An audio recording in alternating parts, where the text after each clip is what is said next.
Tonight on Ramblers Unleashed, the Ramblers are mourning the loss of WWE Hall of Famer and rock legend Ozzy Osbourne. J-Bone is really excited about the events that transpired at Slammiversary. Baron got caught up in his own scandal at the Coldplay concert. Don't worry, we have that picture for you.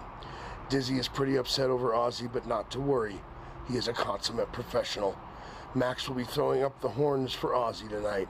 Even though the OTC returned to Raw, Ozzy's the one getting acknowledged. All this and more, next on Ramblers Unleashed. This video contains gratuitous use of profanity and uncomfortable pauses to compensate for lack of professionalism and original thought. Viewer discretion advised. The wrestling podcast that sets all other podcasts apart. Covering news from the world of WWE, AEW, TNA, and more. Your favorite weekly episodic podcast, Ramblers Unleashed, starts now. It has been a hard day. Very, very, very hard day. We all received the news at around, I believe it was 1 o'clock today, that Ozzy Osbourne has passed away at the age of 76. And it's just so surreal, like it's not even true, because we just saw him not even 2 weeks ago. It's been over 2 weeks ago that we saw him for the final show with Black Sabbath at Birmingham, England, where it all began for that band. And it's just so weird that we have to say that he is gone. The family confirmed it today. Tons of media outlets confirmed it. WWE poured their heart out for Ozzy today. And it has just been a very, very, very weird day. But welcome to it. We're here to grieve with you. If you were a fan of Ozzy, let us know in the chat what your favorite song was from Ozzy. And we will pop that up on the screen and grieve with you, because we're all fans of Ozzy. I mean, even if you didn't like his music, you might have liked him as a person.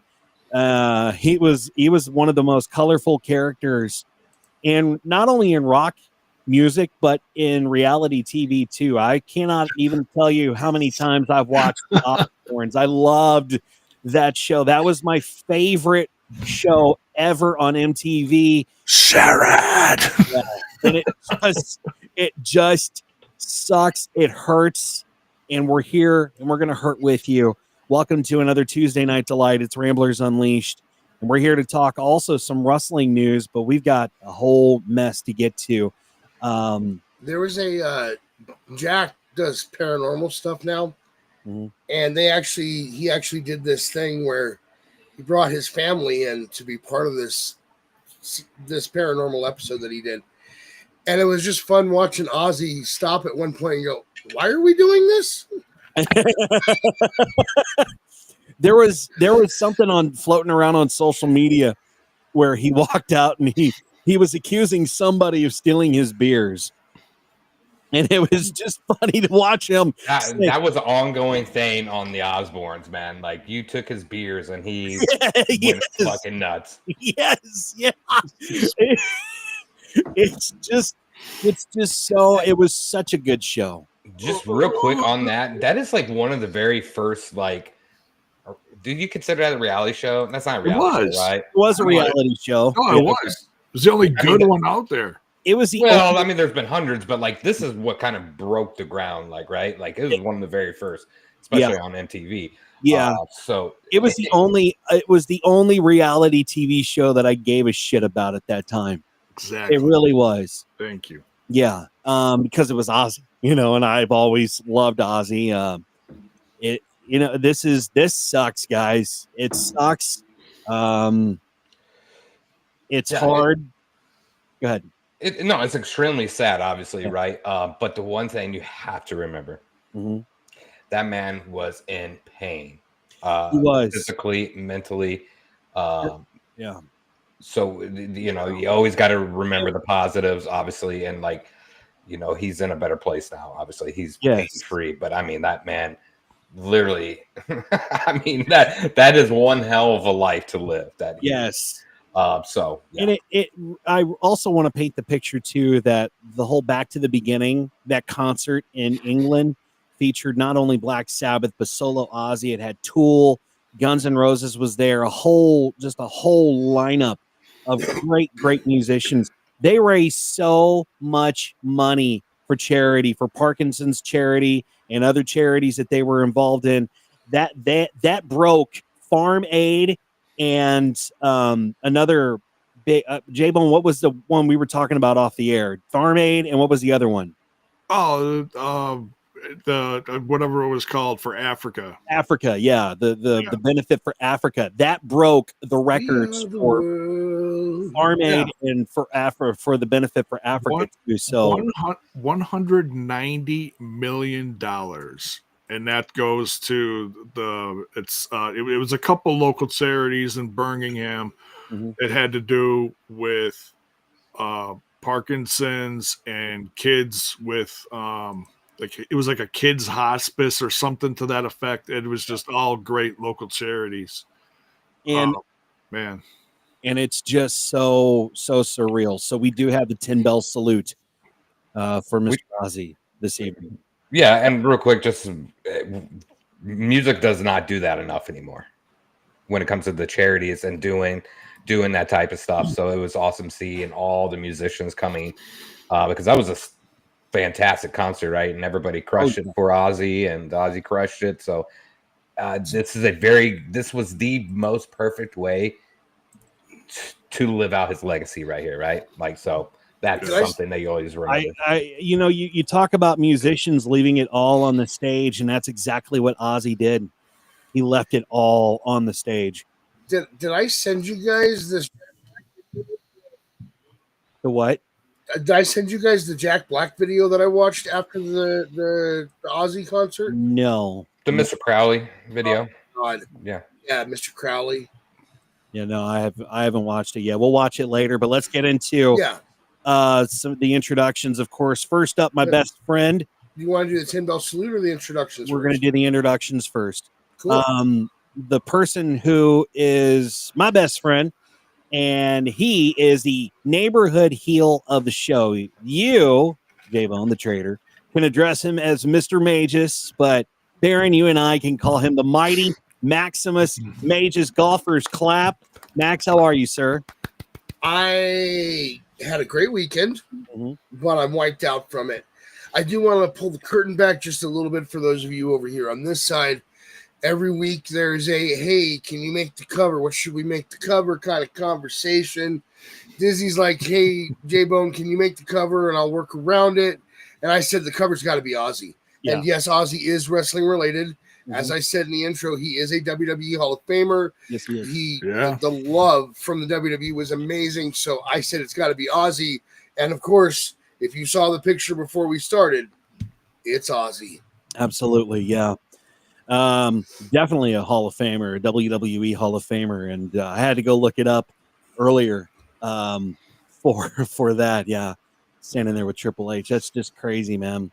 Yeah, but I love the one where he's with Captain Lou a little better. Just something about that has always just tickled me in just the right way. Right, Max. We'll go to you, the desk of Max Magus, later on in the program. Next up, the person whose catchphrase is and will always be "Sir, please." 420. And the one who gets higher than airplanes, hates AEW more than anyone that I know, and he's a buddy of mine too. Doggone it, he is my best friend too. Max, I'm sorry, he's also my best friend. But ladies and gentlemen, golfers clap for the one, the only Baron. Baron, how are you, bud? Just real quick, I have to be up there on that list. I've known you for. We've known each other for a long fucking time. So you know what? I better be up in that echelon with Max Magus. You are up in the you are in the upper echelon with Max Magus. J-Bone, you got some work to do, buddy. We'll go to we got your buzzkill coming up later on in the show, Baron. Finally, the producer of the show. I just want to point something out on that subject. Yeah. I found a picture of you guys from back in the day that I don't know if you guys remember, but I just sent it to the group chat. I gotta pull this up. Hang on just one second. If it's the fucking Nickelback, I'm gonna lose it. I'm gonna It leave is the not call. Nickelback, I promise. okay. Oh, it's definitely not Nickelback. Good one. Oh my God. It's definitely not Nickelback. Yep, that's us. That was our target days, or like those one days, right? Okay, so which one is which? Who is who here? This is the Baron, obviously, and this is me. We'll have to find and see if we have something from old school days with me and Diz. Because We're talking some years now. Yeah, because the Baron and I we met at Target when we both worked at Target. Those Target outfits were nuts back then. Look at that. I know. They made us dye our hair. We had to put body paint on before going to work every day. I sweated off unloading the truck, That's messed up. But we'll find some old photos, hopefully, and share them with you. And Courtney, hi, we love you for listening, for being here. And Baron, we got your buzzkill moment coming up later on. Finally, the producer of the show, the final trader, who brings his gizmos and his wizardry to our show, and without his wonderful misses, he wouldn't be here today. He is part of the host of Total Nonstop Impact with the latest TNA news on any other platform on YouTube. Ladies and gentlemen, golfers clap for J-Bone. How are you, buddy? I know the news of Ozzy, you took it really hard. So how you doing, man? I'm hanging in there. I shed some tears this afternoon, went through played a lot of Ozzy on Spotify while I was working on tonight's stuff and some other projects I've been working on. Yeah. There's a new T-shirt in the shop that I was inspired to make today, and I don't sell a lot of shirts. I do a lot of this stuff just to kind of test my own like artistic stuff, but this is in my own personal shop. This is one I made. So if I do sell any of these, whatever I do make off of it from TeePublic, I'll donate it to something local. I don't know what, I don't know where, but I'm gonna donate it. So very cool, man. You can find that link in the description below this video and any of our other videos too, to go buy from J-Bone's merch shop. We have our own merch shop, which, by the way, we're getting close to SummerSlam, and whatever Rambler you decide to ride with, predictions wise on SummerSlam, as soon as we predict it, man, you could win yourself some free merchandise for whatever Rambler had the most correct predictions. So be listening, be thinking of who you want to ride with. I mean, I'm the perfect candidate here. So do I need to pull the tallies up? Because I am still in the lead. Oh no, folks, we're +1, +2 now on those tallies. Let's not get carried away. We're about to see what happened with Slammiversary, but first and foremost, Max, I will give the floor to you. All right. Before I do these introductions, I would like to thank Sean for joining us tonight. For those of you that don't know, Sean was in the live Slammiversary chat that J-Bone managed to stay awake for the entire time the other night. 2 shows. And I actually asked if we could keep Sean. Sean seems to fit in pretty well with us, and welcome aboard, Sean. We're happy to have you here. Now, ladies and gentlemen, if you've been a regular viewer of our show, you know that every week I introduce the 5th member of the Ramblers Unleashed chat, because without you guys being here listening to us and giving us some acknowledgement, we would just be 4 guys talking to each other, and believe me, we do that all week in the chat. So we are grateful to have you guys here every Tuesday night. So, ladies and gentlemen, give it up for the 5th Rambler. Give it up for yourselves. Thank you for being here. We love you. Golfers clap. And, ladies and gentlemen, last but not least, the man who gives us the identity of the Ramblers, the man with the golden voice, the man without whom I would not be podcasting about wrestling. Let's be honest about that, because without Dizzy, I would not have met the Baron. I would not have met J-Bone. I would not have met the man who, the myth, the legend who actually peed on a live mic. Bubba, we miss you. We love you. Come back. Ladies and gentlemen, my best friend, give it up for Dizzy. Thank you very much. I appreciate it. Thank you. Great intro. As always, Max, you perfected that. It's like a craft for you, man. You do a good job. I had to throw Bubba in there this time. I had to. You had He's to, yeah. crafty. Yeah. Let's talk about the elephant in the room. WWE Hall of Famer Ozzy Osbourne passed away at the age of 76. And the pro wrestling world has reacted to his unfortunate passing. Bully Ray took to Twitter and wrote an emotional message after hearing about Ozzy Osbourne's death. He remembered how Ozzy would often tell his audience, "I love you all," and responded by saying, "We love you all," and thanked Ozzy and said, "God bless you," showing deep respect for the rock legend. Bully also imagined that Lemmy and Randy Rhodes were waiting to welcome Ozzy at the pearly gates. Frankie Kazarian also said explained how much Ozzy meant to him for his love for music. He also feels very sad about Ozzy's death, but believes Ozzy's music and spirit will live on forever. He called Ozzy the Prince of Darkness and said goodbye with love and respect. Drew McIntyre said he always thought Ozzy would live longer than all of us. He thanked Ozzy for helping him get through long road trips with his music and ended by saying, "Rest in peace, Prince of Darkness." Some others who paid tribute were Saraya, Damian Priest, Val Venus, Ridge Holland, Sam Roberts, Shotzi, Gene Snitsky paid tribute, as well as the Brooklyn Brawler, Triple H, Justin Credible, William Regal, Leilani Kai, Adam Pearce, The Miz, and Joey Janela. Ozzy Osbourne will be remembered not just for his music, but for the many ways that he connected with his fans through concerts, his TV shows, and even through wrestling. And his legacy will live on through his music. Our thoughts and prayers and condolences go to Sharon, Jack, Kelly, and the entire Osbourne family. And so with this, we would like to remove our hats and do the 10-bell salute for Ozzy Osbourne, who passed away at the age of 76. Rest in peace, Ozzy. We'll miss you.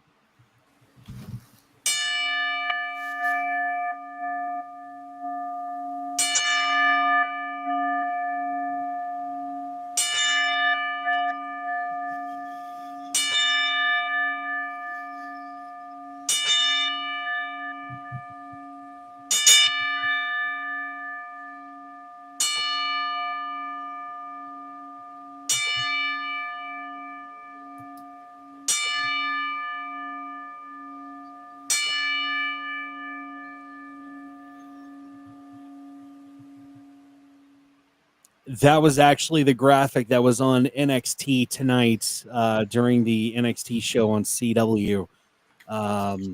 They paid tribute in homage to Ozzy Osbourne. And please rest in peace, Ozzy.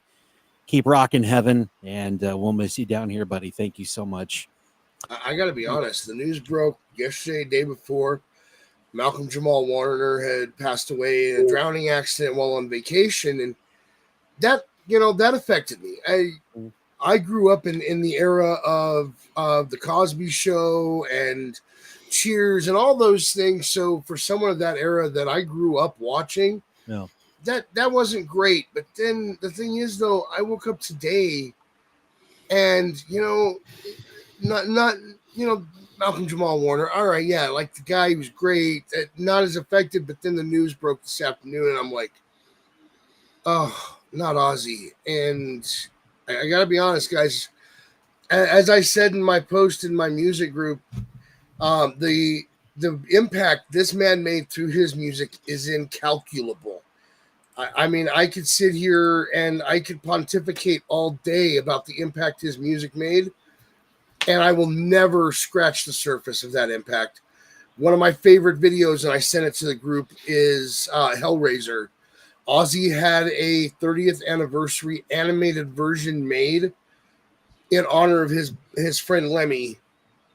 And it's amazing. And if you haven't seen it, go check it out. It's phenomenal. Yeah. And, there's the connection with WWE, with not only Ozzy, but Lemmy too, is just remarkable. I love the fact that Triple H brought Lemmy in and the company brought Ozzy in to do that and to induct Ozzy into the Hall of Fame. I think they should have inducted Lemmy into the Hall of Fame for his intros, but or just for his legacy too. But either way, we miss Ozzy already, but at least his music lives on. And your Max, you were right, man. I mean, the loss of Malcolm Jamal Warner. I grew up to the Cosbys too, man. Yeah, and his death, I was like, whoa, I was shocked. And just how he passed away was just tragic, very, very tragic, in a drowning accident in Costa Rica. It's just weird that we don't think these icons will ever die, And it's just like wrestling too. We watch them and we say, "Oh man, they're so good in the ring," or if we bad talk them, we got to understand that one day they're gonna ultimately pass away because they're humans. They're not there are superheroes to us, but at the end of the day, they're still humans. And let's celebrate them as long as we can. But rest in peace to Ozzy Osbourne. Horns up. Real quick, before this, real quick, go around the horn. No explanation needed. Favorite Ozzy song? Oh man, that's a hard one. Yeah, let's go. I'll start it off. Fuck. I said not explanations, but I had two. But I'm gonna go with changes. Sabbath. Yeah. Yeah, and we're saying Sabbath, Ozzy. Yeah, Sabbath and Ozzy, it's fine. Yeah, but Diary of Man is also like right there too, and that's one of those songs that always sticks. J-Bone, listening to your Spotify list today, what would you say was the favorite one that came up on your list, man? Dude, it was all over the place, but what got me in my youth listening to him was between like The Ultimate Sin and No Rest for the Wicked. So for me, it's like a cross between Ultimate Sin and Lightning Strikes, Secret Loot. I mean, there's so many on. It's really not enough people talk about The Ultimate Sin. It's kind of, I feel like it's kind of like the bastard child of the 80s, kind of like Theater of Pain was the bastard child for Motley Crue. Right. But No Rest for the Wicked, just loaded with good stuff. It really, like, Miracle Man obviously really caught my eye, and that was around the time of a lot of scandal in the church. And my favorite off that album, honestly, is Breaking All the Rules. Dude, it's his band. Ozzy's awesome, but dude, he always had a kick-ass band. So between Zakk Wylde on guitar, Geezer Butler on bass, and God bless Randy Castillo, man, died of cancer years ago. Man, there's no one hit those freaking drums like Randy Castillo, man. It made everything of Ozzy sound just huge. So between that, listening to No More Tears, learning how to drive in high school, like I posted on my Facebook earlier, man, it's like there's not stuff that goes by, and I love music so much, and it touches you, and through good and bad times in your life, music is always there, and you can pinpoint stuff like that. Like, oh, I was doing this, and I was listening to this, and I was doing that, and I was listening to that. And Ozzy was usually a good chunk of it, either on the radio or me playing cassette tapes in the car or whatever. Yeah. Max, what about you, man? I feel like as time goes on, our perspective on things shift. So what might have been my favorite song at one time has shifted into something else. And I'll be honest, I love the intro to Crazy Train. That is just phenomenal. Paranoid is probably one of the greatest songs of all time. But I've lost my mother. I've lost my stepmother. And for me, that has shifted my perspective on how I view songs in a way. And Mama, I'm Coming Home, that's I've got to say that's my favorite Ozzy song right there. Yeah. Mine would be the top one would be Mama, I'm Coming Home, but I think the ones that really haunt me are Mama, I'm Coming Home, but also Goodbye to Romance and See You on the Other Side. Those are the ones that right now are just absolutely haunting me. And it's like Ozzy was talking about, about this day, like today. Yeah. On a side note, I believe that the story of my personal life is Am I Going Insane? Well, we knew that. I mean, at one time I thought I was sane, and then I find myself here on a podcast with you three. Well, if it makes you feel any better, we're just as sane and or insane as you are. So I think that every day or every Tuesday at 9:25 when I jump on the call, I'm like, what the fuck am I doing with my life? I'm jumping on a call with Max? What the fuck? I think about that. I think about all love, brothers. When I put this show together, I'm like, good God, I gotta jump on the call with all these guys. And just thinking we've been doing this for over a decade at this point, it makes me want to just like go smoke some more weed. Do we have a break? Do I have my intervention coming up here? And Baron, I have a similar thought. I'm getting on the call and I'm like, how do these guys still do this show with me? I sit there and I ponder about when Max is. I know. I sit there and I ponder about when Max is going to send over the intros and just exactly what he's going to say, because it's always something different. You never know what he's going to say with those intros, and we love them, man. Speaking of the intros, I think we need to show that picture. Oh, I mentioned it in the intro. I was like, "Hey, I have a photo." Well, I think more importantly, we should highlight Punk's comment in the chat because I think that's more important. Yeah. Let's see. He's gonna stick. Okay. All right. Let's run this shit, Punk. Let's run it. You heard it. Punk is going to stick with Baron for his SummerSlam picks. All right, Punk, send me a DM on all your picks, and that's who I'm picking. This right here is why I asked if we could keep Sean. Say his name, and he appears, I believe, in Max Magus. Wow. It's catchy. I believe in Max Magus. Bop, bop. I believe in Max Magus. Let us know your favorite Ozzy song in the chat, and you might see it pop up here on the screen. Also, please keep thinking about which Rambler you want to side with on SummerSlam predictions, because the right Rambler might win you some free Ramblers Unleashed merchandise.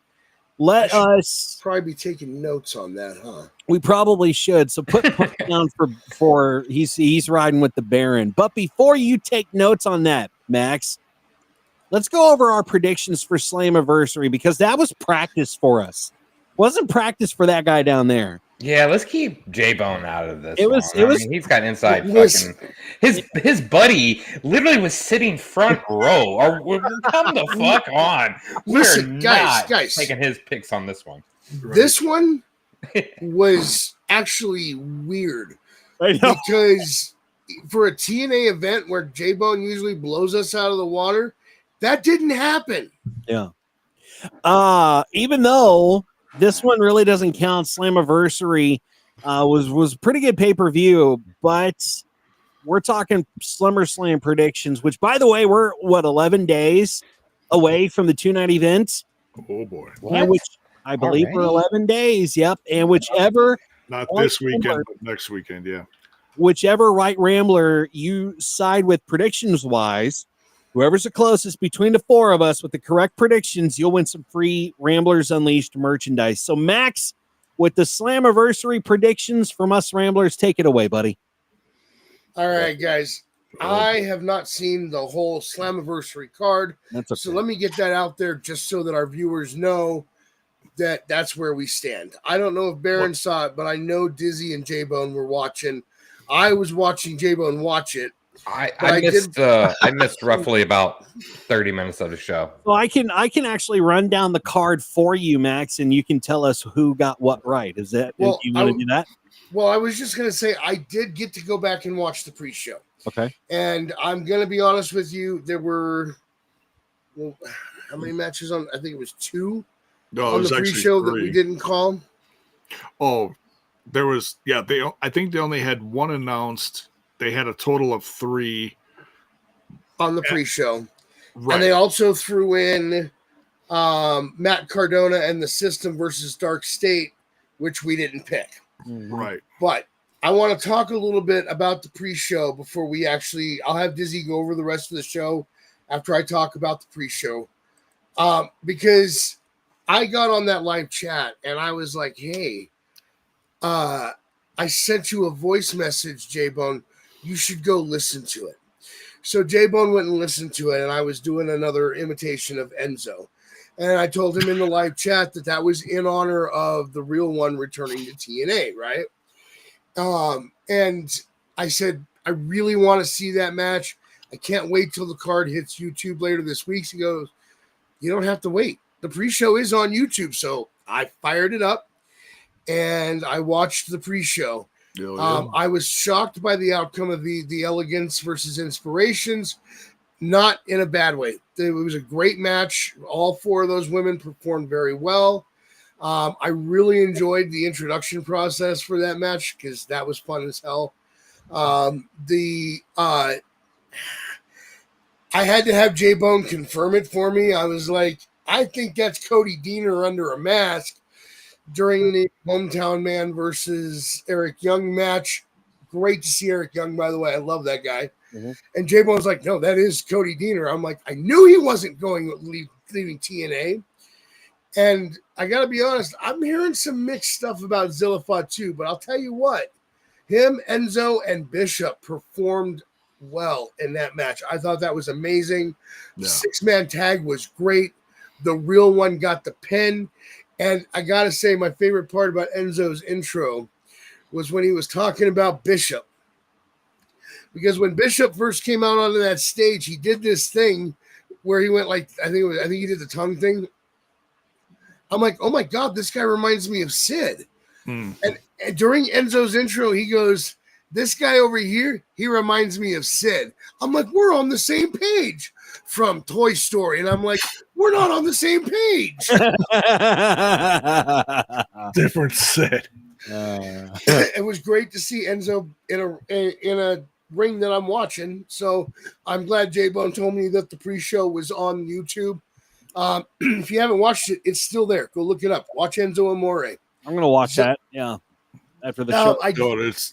He's still got it, man. I don't know if he's like actually joining TNA or not. I don't have any inside, stuff on that. But give me his mic work. I'll take his mic work. Yeah, the other part, no. And here's the thing, because they what's her name? Gia Miller? Yeah. Okay. Gia made a really big deal about this, the 4th rope thing, all of that, how they have forced their way in, how they have hijacked TNA. So I think we're going to see more of Enzo and TNA. I think that this is going to become an invasion storyline type of thing. Yeah. And I really think that it's going to be done better than they're doing it over in that company that Baron hates. The one that's run by a cokehead. I think that they started the invasion angle there. Great. Yeah. And then they really screwed it up, in my opinion. And they did. I'm not going to elaborate further, but I think that TNA will actually do it right. It sounds like they've already planted the seeds for this invasion, and it's going to involve Enzo in a big way. Yeah. And there's pictures on the line. I don't know if you guys saw this, but it's really cool. If you saw the pre-show and you saw the match, you saw that Zilla Fatu came out with face paint on. and I saw pictures online. Jeff helped him put his face paint on. Jeff Hardy. Cool. Cool. Yeah. Nice. Very cool. Well, let's go over who got what right, Max. All right. So on the pre-show, we had the Elegance, who were the champions, taking on one of the most iconic women tag teams that I can think of. And I'm going to be really honest with you. I was very upset with Tom Phillips because he kept calling her Jessie K. And I'm like, you can't lie to me. That's Billy Kay. In the end, Elegance won. And only one of the Ramblers got that one right. Who was that? My best friend. You mean Tom Hannafin? You can't lie to me. That man's name is Tom Phillips. It's Tom Hannafin. That's his real name. That's his government name. His government. Yeah. It's like Who the Matthew fuck are we Ray. talking about? I don't know what we're talking about. Who the fuck are we talking about? Tom Phillips, was he in control of the fucking camera angle this weekend? Tom Phillips is on 'Cause commentary. And you can't lie to me and tell me that this man's name is Tom Hannafin when I watch WWE and I know his name is Tom Phillips. We're just gonna call him Tom Phillips for Max's sake, okay? For the remainder of this discussion, yeah, okay. Well, I'll let it go this time. Otherwise, Max is gonna have a stroke. Tom Phillips, go ahead, Max. All right. Where did I leave off? Oh, that's right. Sadly, the Iconics lost. Dizzy was the only one that got that right. The rest of us chose either inspiration or inspiration / who gives a fuck. I'm not sure who chose who gives a fuck, but I'm not naming any names. Then Mustafa Ali. I don't know how you guys viewed that because I didn't get to see it, but apparently there was a really scary moment in that match. And Ali took to social media, said, I have to pull the curtain back and tell you guys, they did their job. It wasn't their fault what happened. It was my fault. I slipped out of my opponent's arms. That's on me. But Mustafa Ali would go on to win against Cedric Alexander. Oh, my God. Cedric the Entertainer. And only two of us picked Mustafa Ali in this match. And that was Grandpa and myself. Okay. We did not know that Matt Cardona, the Edgeheads and the rest of the system were going to be taking on Dark State. But we did know about Indy Hartwell taking on Tessa Blanchard. And Indy Hartwell actually got the win on that. Two of us picked Indy. One of those was Grandpa, and one of those was the Baron. Up next, JC Jane and Masha Slamovich. Guys, as a former booker, let me tell you something. First off, if I was going to do this match, which I would not have done title versus title. This would have either been non-title or only one belt would have been on the line. Mm-hmm. But if I was going to book this match, I would have built it up more. I would have had more. I know that you didn't know who Masha was taking on until after last weekend, but I still would have built it up. There would have been promos and stuff. This is why I'm the one that's going to face Masha and take both belts. Sorry, but I'm Jordan Grace, and look, I'm stronger than you. I'd have had some kind of promos that involved Masha, so you got the build up. This match was totally mishandled, in my opinion, and I know that on the live stream the other night for J-Bone's live reaction, there was some upset about WWE ending up with both of the TNA top titles after the show was said and done. Yeah. Is it surprising though? Let's be realistic here. I know my prediction was I think I picked neither one was going to win because like you said, there has to be build up for a title versus title. That's a big ordeal if you're going to Well, they were doing a lot of stuff on NXT too. It went on both shows, so yeah. It's if you watch both, you see the build up. If you're only watching one, you're only going to see so much of it. So part of my problem was Great American Bash and Evolution were a great time to talk about this match. And they touched on it for about 2 seconds and then moved on. They didn't give this match the build-up it deserved. JC Jane is a phenomenal wrestler. Masha Slamovich has proven herself since Jordan Grace left TNA. You know, this match was worthy to be talked about. And even if it was going to be Jordan Grace taking on Masha, this match was worthy of being talked about. But I feel like they kind of just touched on it because it was happening. We've mentioned it. Now we can move on to talking about Trick Williams again. But for this match, only 2 of us actually picked a wrestler to win it. The other 2 picked draw. And don't get me wrong, I probably would have found a way to have it end in a draw. However, we were all wrong. Yep. J-Bone and I picked Masha. Dizzy and Baron picked draw. It happens. JC Jane now holds both belts. I love JC. She's great. I'm not sure I would have picked her to hold both belts, though. Right. My opinion only. Yeah. What's up next? After that, Leon Slater versus Moose for the X Division Championship. Guys, I will not lie. I was way off on this one. I really thought Moose was going to be retaining this. It was another one of those situations where I'm like, yeah, I just don't think they're ready to drop the title this week. And 3 of us felt the same way, Dizzy, Baron, and myself. J-Bone is the only one that picked Leon Slater, and your new TNA X Division champion, Leon Slater. I don't know how you do it, J-Bone. Damn it, you do it. God damn Up it, next, It's because I've been doing this for a little bit. Up next, J-Bone was wrong. One thing though, before you point out that wrong, was it just me or how awkward was it that AJ Styles came out during that period of time? Like, I love AJ more than anybody, and I absolutely love seeing him back in TNA. Like, loved it, right? But like, what the fuck was that about? I don't know. I think it was just a moment that he could take in and congratulate the new TNA champ. And yeah, but you're promoting this guy, and I'm going to throw it out there. He probably sold some tickets for that event, right? Oh, yeah. I mean, like, he did. As soon as they announced him, they opened up, was it 4 more sections of seats and sold them out within 48 hours. Yeah, so like he brought in some people. So I was expecting him to have a bigger role throughout that event, right?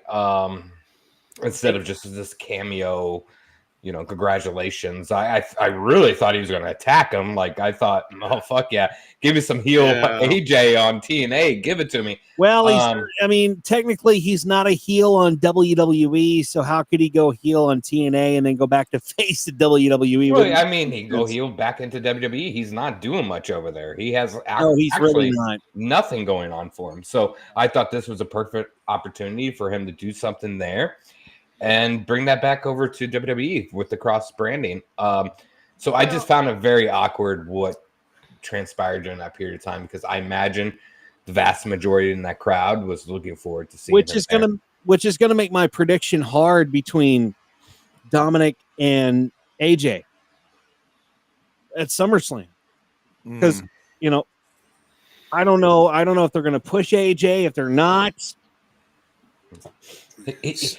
That moment, actually, Slammiversary was a prime example of what they're going, what they want from AJ Styles. He's had one fantastic career, right? Mm-hmm.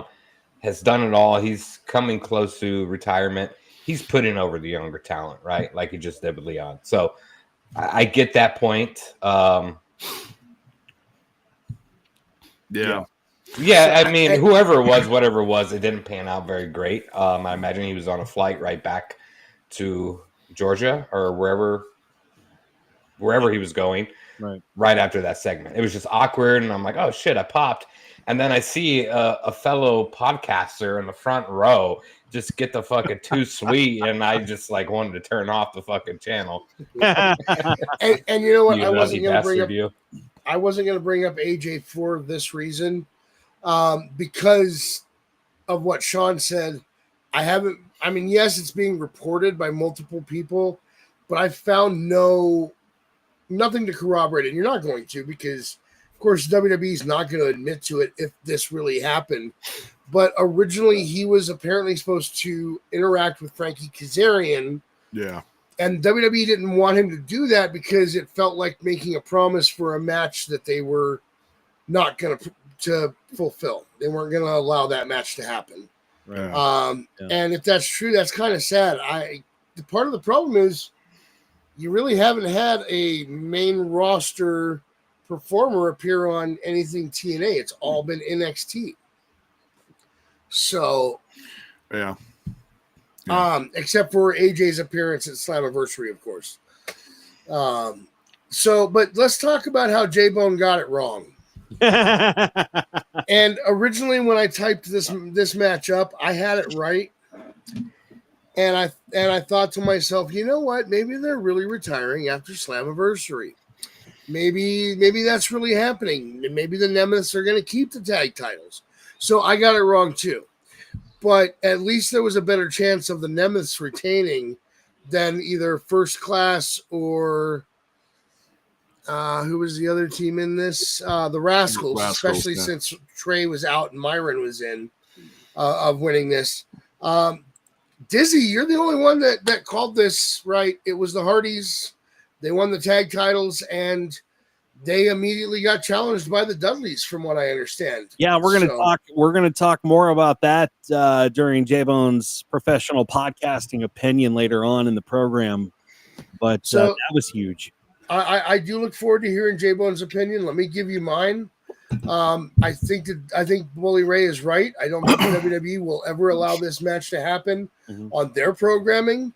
And if TNA is willing to do it, then hell yeah, give me this one last match with these teams. Yeah. Now, if only we could get the other two out of that contract with Coke Boy, we could have the triple threat that one last time. You know what I mean? Mm-hmm. Now, that brings me to the match that we all did not believe in.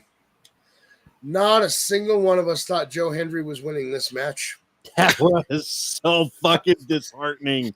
I love Joe Hendry. You guys know that. Oh yeah. You know, I'm a huge fan. In fact, I think there's only one person on this show that doesn't believe in Joe Hendry, and that's okay. You know, we still love him. Sorry. Give me a second. All right, so I win this, and my theory was that Santana and Joe Hendry were going to, because they said that they agree that title needs to come back to TNA. I figured they were going to take themselves out of this, and Trick was going to end up winning this. Baron and I were both on the same page, maybe not with the same reasoning, but we were on the same page. And Dizzy and Grandpa were both on the same page, thinking Santana was going to take this. And Trick Williams walked out of there, TNA champion. He literally walked out after he faked a knee injury, which was really smart on him, man. Yeah. He got halfway up the ramp, and I'm like, oh, yeah, he's wait a minute. He's not leaving. Shit. Yeah, right. But yeah, so two of us picked Trick to retain, which brings me to our totals. In a three-way tie for second place with 2 points apiece for Slammiversary. Now, remember, ladies and gentlemen, this does not count towards the tallies for who you're picking for SummerSlam. Not at all. Those tallies ended at Evolution. Started at WrestleMania, ended at Evolution, and we'll get back to those. Don't you worry. But we're going to do these tallies now. So, three-way tie, second place, 2 points each, Dizzy, Baron, and myself. Now, don't worry, everybody. J-Bone did not leave us way in the dust like he normally does with TNA pay-per-views. J-Bone had exactly 1 point more than the rest of us. That's a big freaking point right there. Let me tell you. First place with 3 points on TNA is J-Bone. Now, I'm going to tell you right now, this does not affect anything. As we have seen in the past, when we have the TNA numbers and the WWE numbers, we blow J-Bone away in the picks. What? So before you decide, listen, Harley Race. So before you decide who you're picking for SummerSlam, I want you to keep that in mind.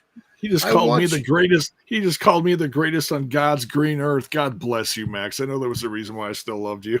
Dusty was the greatest on God's green earth, and don't you ever get that confused again. Damn right. So, boys, come on now. That was Harley's line. What are you talking about? So before you make your decision, let me remind everybody the tallies for WrestleMania through Evolution. Tied for third place with 34 points apiece. My best friend and our grandpa. In second place with 35 points is the Baron. And in first place with 37 points, me. So, get your picks in. Decide who you are going to roll with for SummerSlam. We all already know that Punk has chosen the Baron. And nobody. So, can you say those numbers just one more time? Yeah, I can say those numbers again. And nobody's picking J-Bone. Sean's definitely not picking J-Bone. And when I'm right and no one gets any merch, you guys can lick me. That's true. Tied for third with 34 points apiece, J-Bone and Dizzy. In second with 35 points, the Baron. And in first place with 37 points is Max Magus. That's a whole whopping 3 points above 3 me. points. Plus three over there. Yes, but I actually worked out percentages. I don't know if I still have that. Oh, I do have that. Oh, I can make an Excel sheet real fast for you. So there were 14 matches we picked at Mania, 5 at Backlash, 4 at the May 24th main event, 6 at Battleground, 5 at Money in the Bank, 6 at Night of Champions, 5 at Great American Bash, 4 at Saturday night's main event, and 7 at Evolution. So that was a total of 56 matches from Mania down to Evolution. And I did the math. I got percentages. J-Bone and Dizzy got 61% of their match picks right from WrestleMania to Evolution. That's about Baron, two-thirds. That's good. Baron, you got 63% right from Mania to Evolution. I got 66% right, and I actually think it was 66.6. So remember that I am the evil bastard on this show, and you want to pick me. Steiner math over here. But honestly, did somebody say 420? Right. But when it comes between J-Bone and I, when you pick whoever Rambler you want to go with between J-Bone and myself, remember I'm the good-looking one. You're welcome. Because that has so much to do with You're damn right it does, J-Bone. Yeah, absolutely it does. Yeah, well. Yeah, well. All right, let's. Hey, Mir, while they're arguing over who's better looking and why that matters, I want to point out Gia Miller is one of the most gorgeous things I've seen all year. Yeah. Anyway, where were we? All right, let's move on. This is kind of cool news. WWE is taking its biggest party of the summer to the big screen on July 21st. The company officially announced a new partnership with Fandango that will bring the first ever 2-night SummerSlam to movie theaters across the country. So you'll be able to catch all the action from MetLife Stadium in New Jersey live on Saturday, August 2nd and Sunday, August 3rd at select Regal Cinemas. Now, tickets are already on sale through Fandango, and fans now have the chance to experience the chaos, drama, and slams like never before on the big screen. So the company is kicking off a multi-year event deal with this new partnership with Fandango. Regal Cinemas will serve as the core theater exhibitor for SummerSlam, but other theaters are expected to join in for future PLEs. So if there's a Regal Cinema near you and you plan on attending, there are 2 ticket options that you can choose from. Single night passes for either Saturday or Sunday, or a bundle for both nights that comes with an exclusive SummerSlam t-shirt in a partnership with Fanatics, which I kind of want. That would be kind of cool, but I don't have a Regal Cinemas near me. So that's kind of neat. That's pretty huge news. I've got several, but I don't know if any of them are actually going to show SummerSlam. So, yeah. Hopefully they do. Well, I mean, they should. You should check your listings there. I did. Nothing's showing. I checked as soon as they announced it. Nothing's shown yet because it's still like 2 weeks out. They only show like so much, and it's one of those like special showings. So it's not like, okay, so Superman's going to be playing at this time 2 weeks from now or something like that. Now that's the only question that I don't know is if it's like the Peacock version or if it's the closed circuit version that they're going to show. I don't know. But that's still cool news. And if you go to it, let us know how it turns out. Let's talk the July 21st episode of Monday Night Raw. It took place at the Toyota Center in Houston, Texas. Show featured several key matches throughout the night, and one of them set the stage for SummerSlam. One highlight was the WWE Women's Tag Team Championship match. Roxanne Perez and Raquel Rodriguez defended their titles against Bayley and Lyra Valkyria. The match went down during the show's second hour, and there were a lot of close calls and quick tag-ins and outs. Needless to say, the fans were pretty invested in the match, and everyone had a chance to show off. The match went on, and after some near falls, Raquel Rodriguez nailed her finisher to win it to retain the women's tag team titles. That cemented the Judgment Day spot in the match at SummerSlam. Now Roxanne Perez and Raquel Rodriguez will have to defend the titles against Alexa Bliss and Charlotte Flair at SummerSlam. But Dominic Mysterio also made pretty big SummerSlam news as it was a big night for Dom. Honestly, they've been building this whole AJ Styles versus Dirty Dom for a while. And now Dom, we've been waiting for him to be medically cleared, but after attacking AJ Styles on Monday Night Raw, Dirty Dom has put his IC title on the line officially at SummerSlam to go up against AJ. So here's the card that we're looking at for so far, and the nights are to be determined when the matches will take place. But we have John Cena versus Cody Rhodes in a street fight for the undisputed WWE Championship. Tiffany Stratton versus Jade Cargill for the women's championship.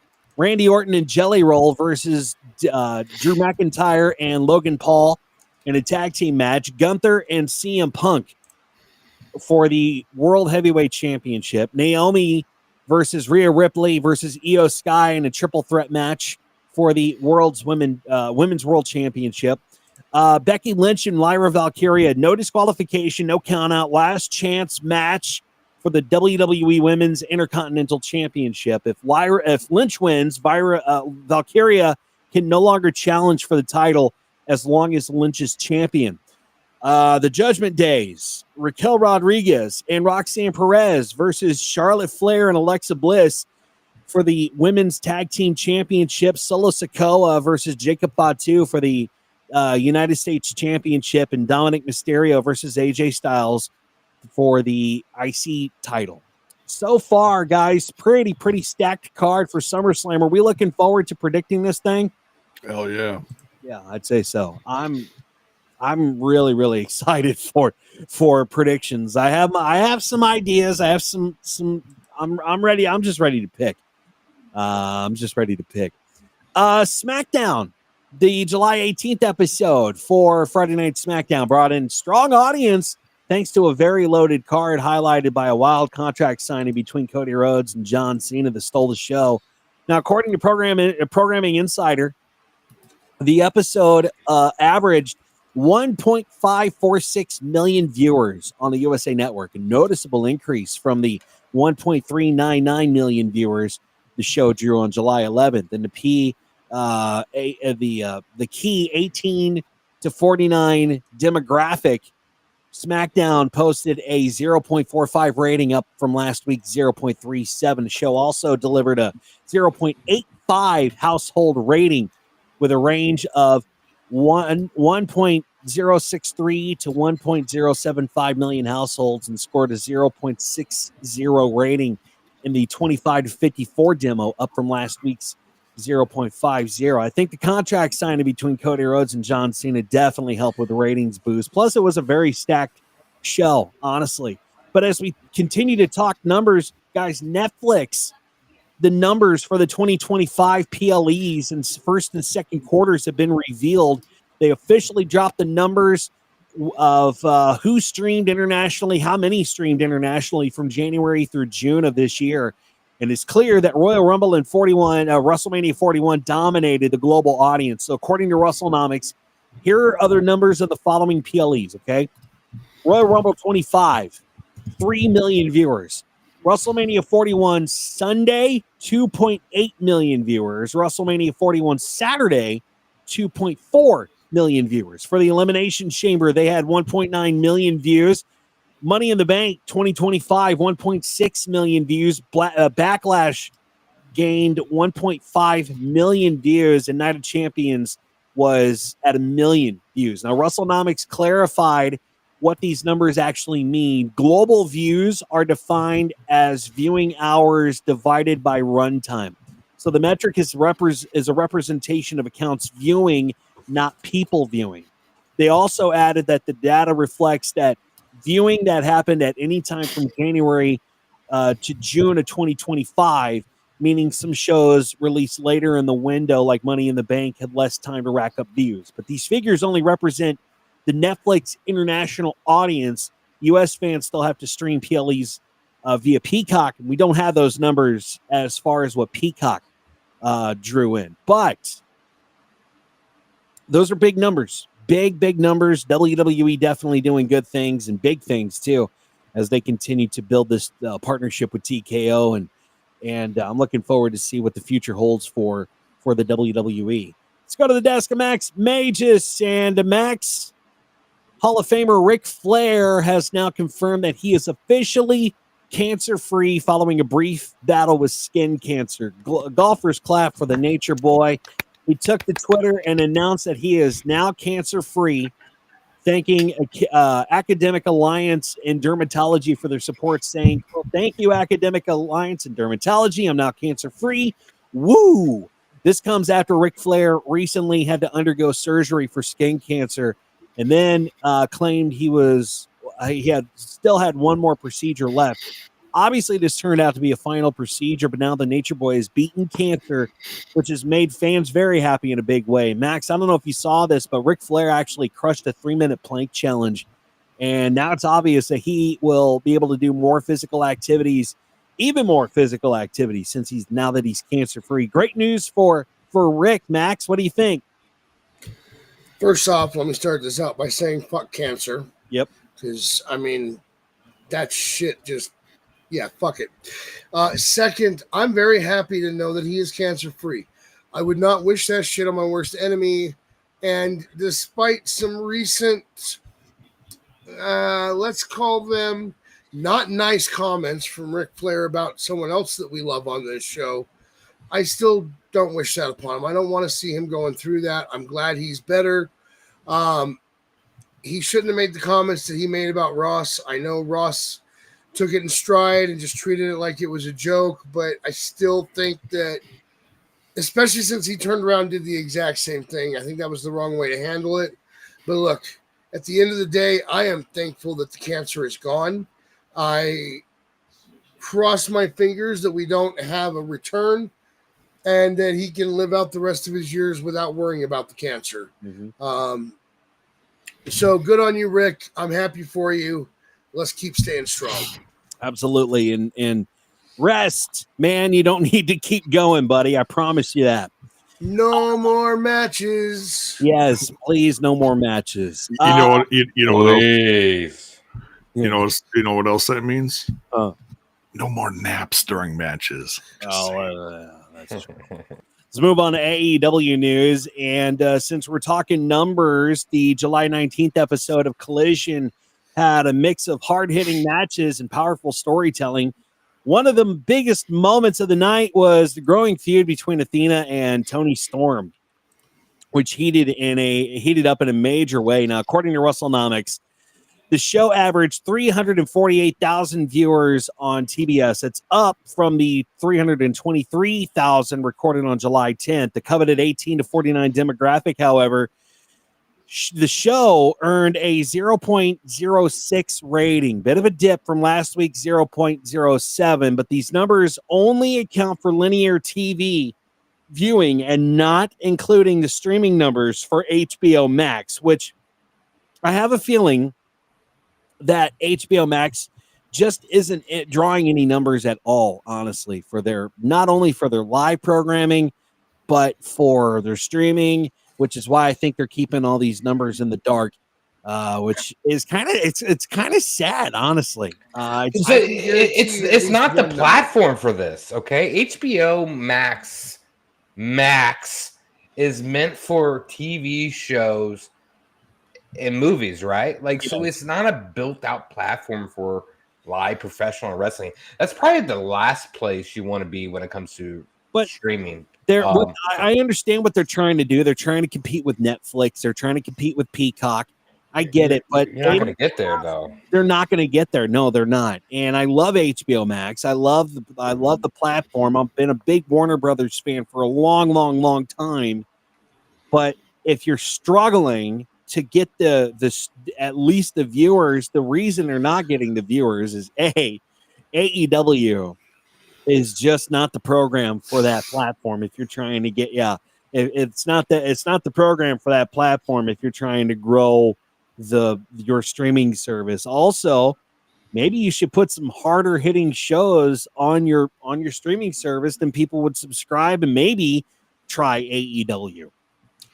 So I can tell you that Rowdy watches AEW on HBO Max. Yeah. But I'll be honest with you, I'm very upset with Warner Brothers Discovery. When they shifted all their stuff from the Discovery app over to HBO Max, they were like, you know what? We don't need to move the Ghost Hunters. We don't need to move this. Now, they were making new episodes of Ghost Hunters for a little while, and that was going on HBO Max. But then they kind of left everything in limbo. They never announced the cancellation, never announced when it was coming back. They just kind of left it in limbo. You know, I think that getting in bed with AEW may not have been their best choice, but they are making other bad decisions. It's not just this. This is a trend with Warner Brothers Discovery. They're not thinking things through. They're not catering to the fans that have been loyal to them all this time. And they're not getting the numbers off of AEW, so I hope that they're not losing as much money as I feel like they are.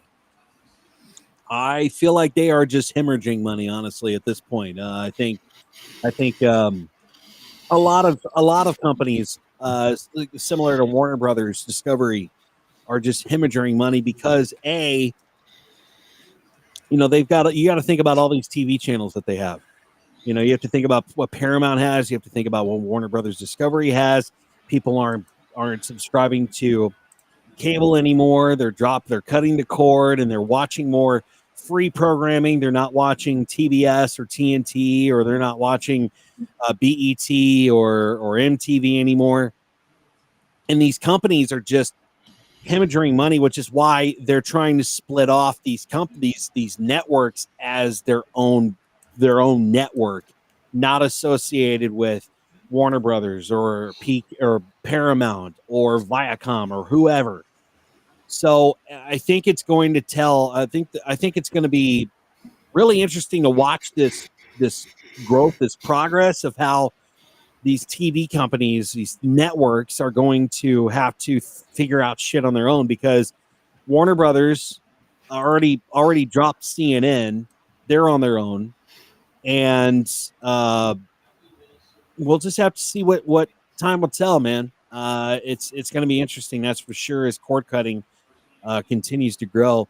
But Baron, let's get to your buzzkill moment. Thanks to ringsidenews.com. Plus, thanks to ringsidenews.com for bringing us Max Magus from the desk of Max Magus. Let's talk about AEW, and they just dropped a major update, Aaron. It's official. Russell Dream is headed to St. Louis this fall. The company confirmed the news on July 21st, announcing that the 2025 edition of Russell Dream will go down Saturday, October 18th at the Chaifetz Arena And AEW posted the announcement on social media, sharing the event details and the ticket rollout. Early premium seating access kicks off July 22nd. General pre-sale opens up on the 24th of this month. Now, standard ticket sales begin on the 28th at 10 a.m. local time. But Baron, this marks the first time that AEW brings Wrestle Dream to St. Louis, and expectations are already building for what could be a very stacked card. AEW is keeping kind of quiet on match announcements right now, but the promotion typically loads up its pay-per-views for with major showdowns and big surprise appearances. So, Baron, I got a question, man. You want to go? No.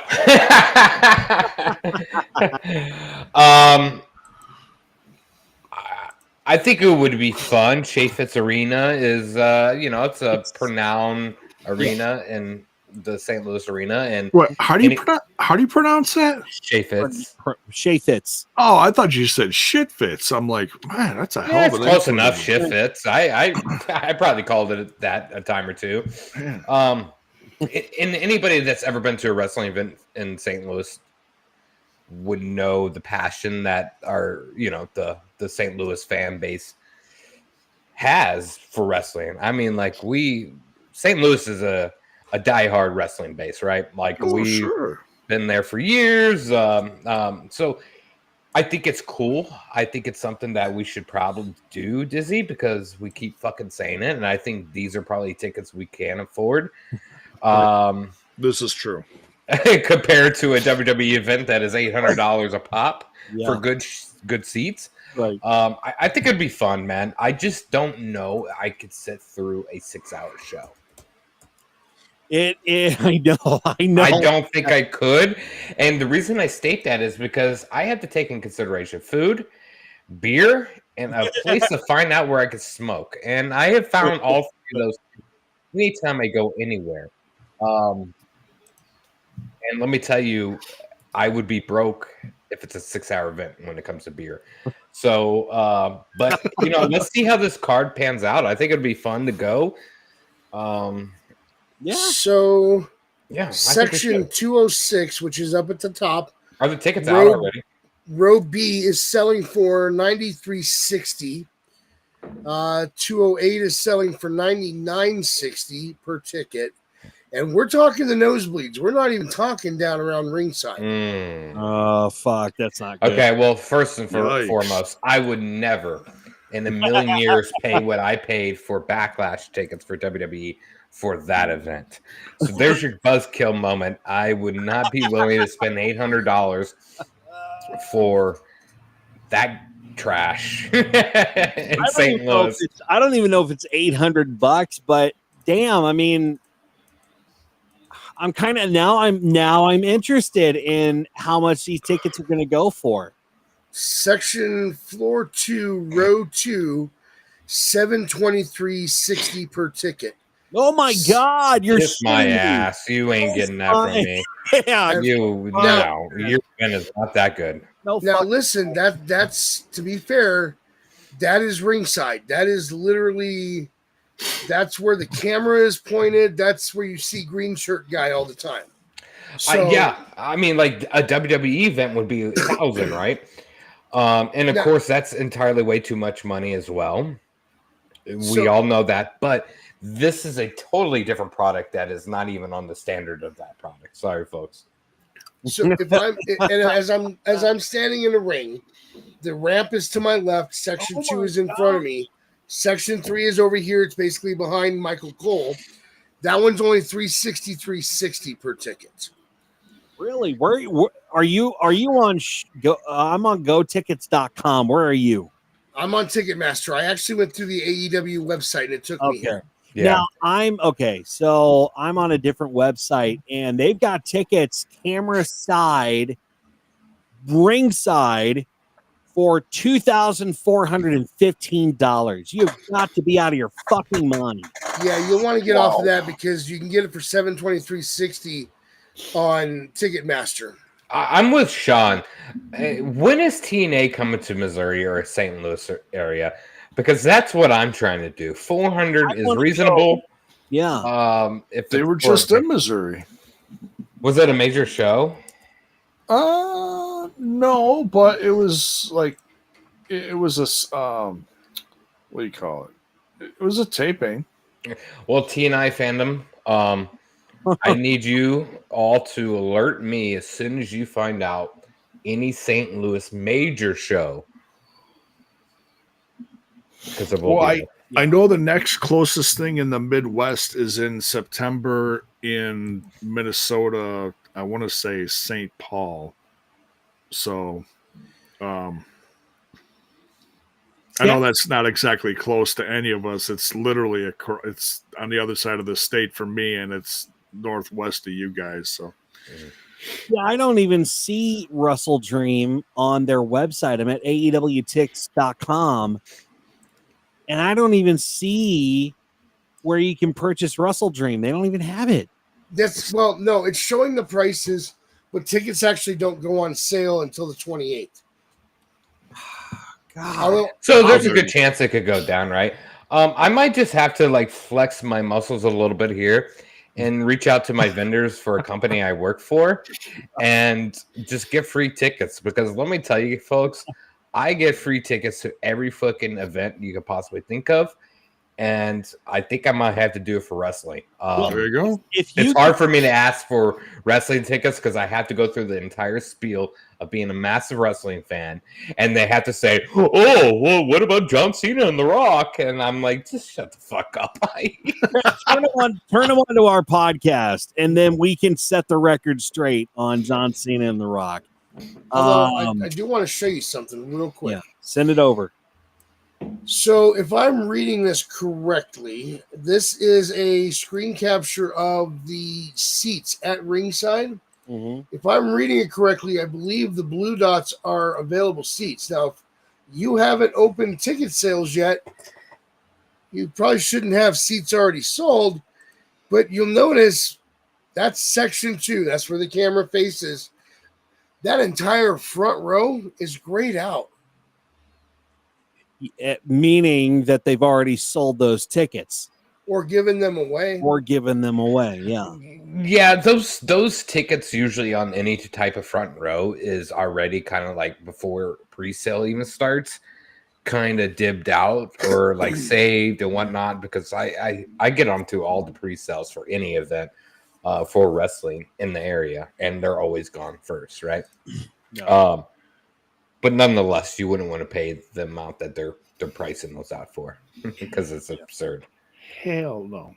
Yeah, I really want to know how much Bill paid for that Slammiversary ticket. Yeah, that's a good question. I'll ask him.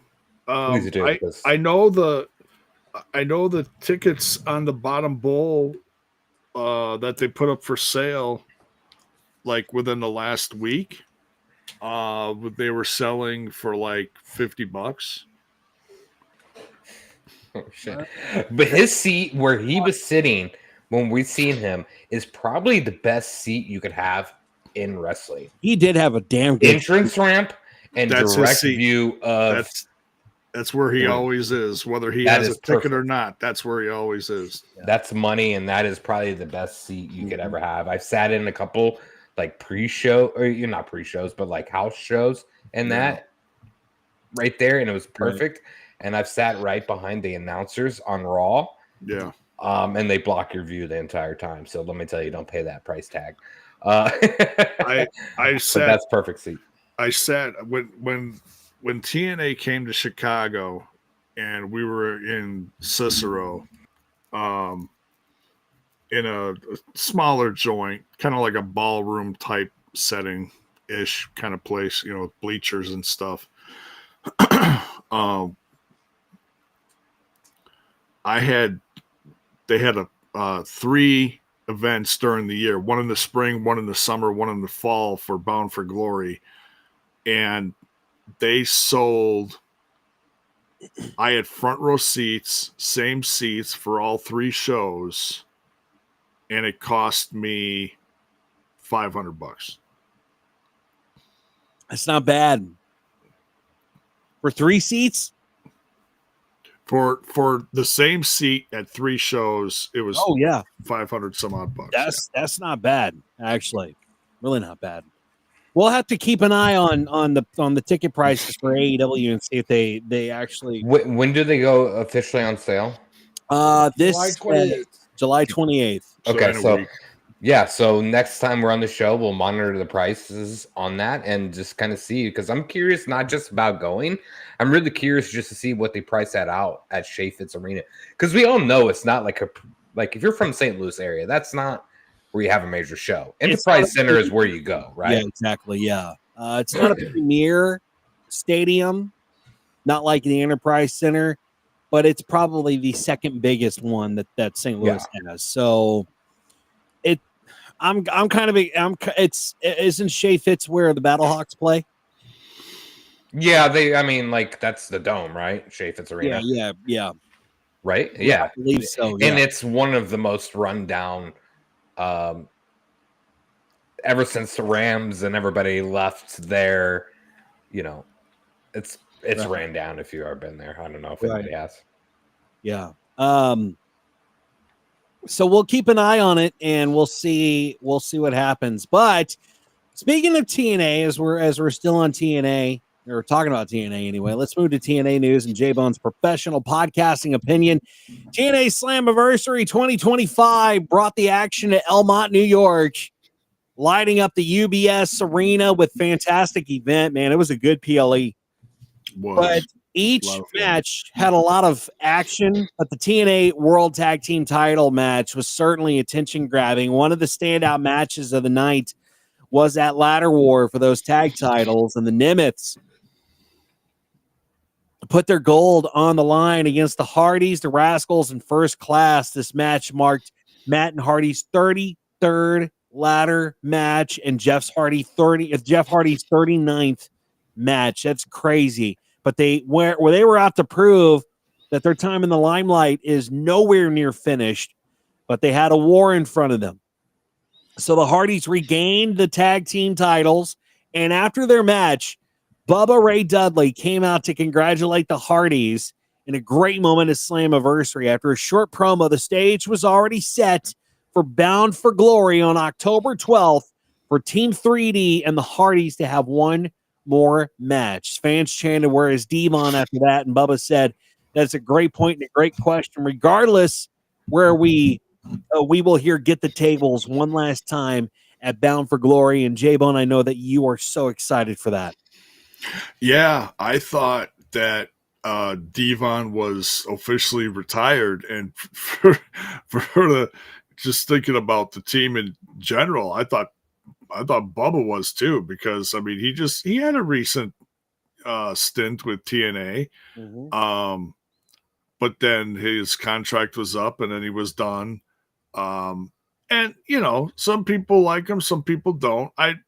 For what it's worth, I think he's still good. Certainly good on the mic. He's he can stop you in your tracks. Let me tell you that. I'm excited for this though. And apparently, word has it. I saw a post earlier today. I didn't read the whole thing. I think it was a post that led to an article on another site or something like that. Something to the effect of Devon losing a ton of weight recently. So that's great to hear. From hopefully it was from something healthy. I don't know, what it was all involved. Hopefully it wasn't something that he was sick or something. But yeah, so he's got some time. He and Bubba have some time. Bully, whatever.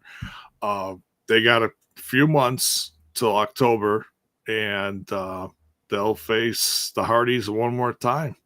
Now, I don't know if it's for the titles, but I'm not too worried about that. But apparently it's going to be, from what it sounds like, it's going to be a tables match or no DQ or something. Yeah, it's definitely going to be a tables match. Yeah. So yeah, I'm very excited for it. There's not a lot of nostalgia stuff that I get excited about anymore, but something classic like that, when you get 2/3 of the original TLC match, I'll take it. I'll take it. Which, it was really cool to see all the surprises that came at Slammiversary. AJ Styles, Bubba Ray Dudley, which was cool to see him back. And it's really just awesome. It's going to be it's going to be a bit of a throwback for Team 3D and the Hardys at TNA. And honestly, there's no better stage to set up that match than at Bound for Glory at TNA. That's going to be exciting, man. I'm looking forward to it. I really am. Oh yeah. And I just want to say, look, as much as I'm happy about the Hardys getting that tag team TNA championship back, the stars of that match, in my professional podcasting opinion, are the ones that I actually picked for that match to win, and that's First Class. That's I had my money on First Class. If you watch that match, if you saw what Casey Navarro and you lost. Hey,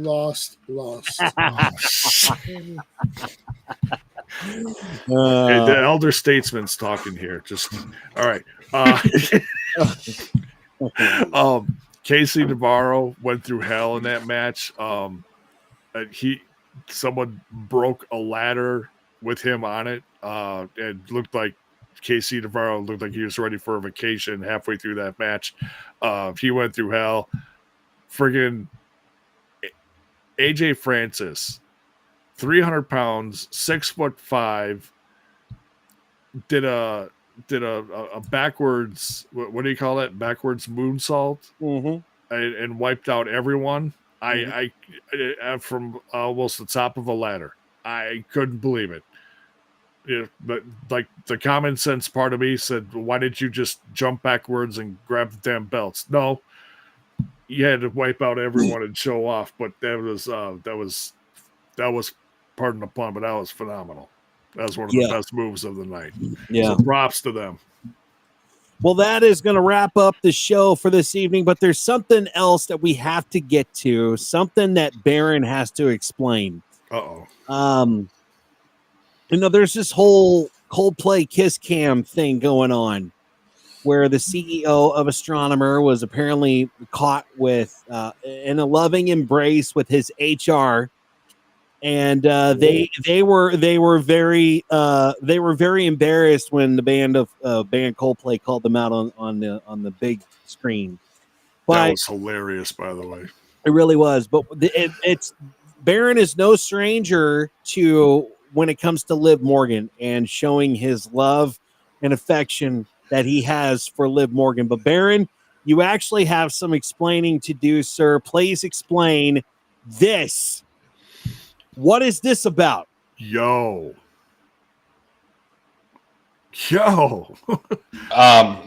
Very, very easy explanation here. Okay. Fans to the right here of my screen, if anybody knows me, should know that you will never catch my ass in a Coldplay concert.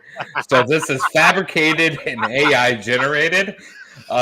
So don't believe what you see here, folks. This is fake news, and I don't know. I don't think I've seen. Look, I've become pretty familiar with Stephanie Vicker, and I don't think I've seen a smile that big on her face on WWE television yet. So, whatever you're doing behind her, it's got her pretty riled up. Baron, I'm just trying to figure out my face here. What was going on? What was I thinking? Baron, I think I've seen you know what that is? That's a got her. No, folks. Explanation here. You'll never catch me at a Coldplay concert. And I am not a CEO nor HR member. You're not catching me in that affair at a Coldplay concert. That's going to be one of the most embarrassing things that has happened in 2020. Well, there's a lot, but that is up there on the list of like, what in the fuck are you doing? Liv is pissed though. Damn. But low key, if this was like maybe like an Ozzy concert or Slipknot or like Sleep Token, possibly. But Maybe. Coldplay, come on, guys. Dude, you low key jammed to Coldplay. Don't lie to us. Yellow is the only song that I could sit there and say, yeah, that's fantastic. What about the Scientist, though, dude? Scientist is very good, but you know what? What has happened over time? I have seen people cover that song and be 10 times better than what Coldplay did. And there's some amazing covers of Scientists out there. And I do love that song, though. Great song. I do too. Yeah. And listen, the way I understood it, Stephanie Vaquer said, "Hey, want to go to this concert with me?" Didn't even tell you what it was, and you're like, "Hell yeah!" You're Stephanie Vaquer. I'm going to go. Hell yeah. Even for Stephanie, even for Liv, even for Max, You hear even him for J-Bone, stumble on that even Liv? for Dizzy, fellas, I'm not taking you to a Coldplay concert, nor am I going with you. Sorry. Listen, I love you, but your brain is a little twisted on this. Your priorities are wrong. If Alexa Bliss showed up and said, "Hey, Max, I have 2 tickets to a concert. I'd like you to be my guest and be my date at this concert. Will you go with me?" I don't give a shit if it's Justin Bieber. Alexa Bliss wants me as her date. I'm there. Bieber puts out bangers. Don't disrespect the Biebs. He's putting out bangers. He put out bangers. But no, you're not catching me at Coldplay, fellas. Well, maybe Nickelback. I could there you go. Concert. I could see you at a Nickelback concert. Let's go. Dizzy, the next time they come up, I'll make sure to invite you. I'll have to check my schedule for that day. I'm pretty sure it's going to be loaded, but oh man. Well, that is the show for today, this week. And don't forget that we are getting closer to SummerSlam. So keep thinking about which Rambler you want to side with when it comes to your SummerSlam predictions. One of us could earn you some free Ramblers Unleashed merchandise. So, and just like what Max is wearing, the wonderful hat. Show it off, Max. Vanna White here. It looks beautiful, Max. You can get that. Click the link in the description below to either J-Bone store or to the Rambler store and pick up your Ramblers Unleashed merchandise. And if you What are you doing up there? I don't know what you was doing. I was trying to pretend I was going to pull the shirt up, but it was tucked in too well, and it only hurt. Oh, don't pull it. Please, for the love of God, don't do that. But that is going to wrap up the show for us this week. Fellas, So far I have Punk choosing Baron and Sean choosing me. Everyone get your picks in, who you're going with for SummerSlam ASAP. Who's going Tweet with us, DM us. Yeah, absolutely. Yeah, tweet us. Looks like Stephanie Vaquer picked Baron. Yeah, right. Yeah. Dre, I thought it was cool for Trick. I hate to be this guy, but like, there's no. That's the TNA champ. Ooh. Yeah, 100%, right? And that's why, like, I don't want him to be diluted with the Undertaker.